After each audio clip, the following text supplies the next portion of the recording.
एक गांव में एक औरत रहती थी। उसका एक छोटा सा बेटा था। उसकी पूरी दुनिया वह उसे बहुत प्यार करती थी। उसके बिना एक पल भी नहीं रह सकती थी। लेकिन एक दिन उसका बच्चा अचानक बीमार पड़ गया और कुछ ही समय में उसकी मौत हो गई। दर्द जो सहा नहीं गया, वह मां टूट गई।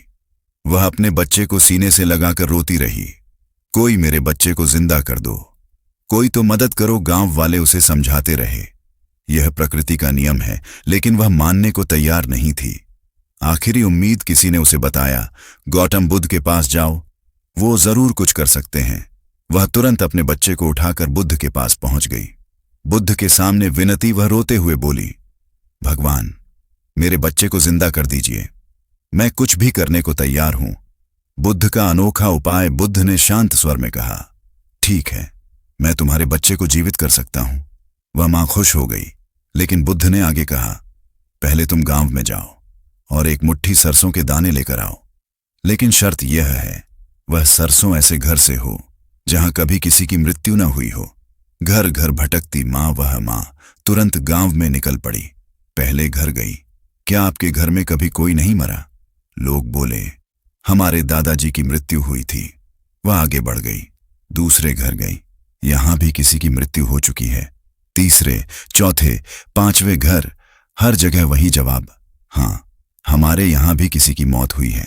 सच्चाई का एहसास धीरे धीरे उस मां को समझ आने लगा।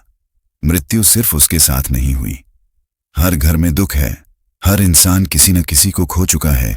मन का बदलना शाम हो गई।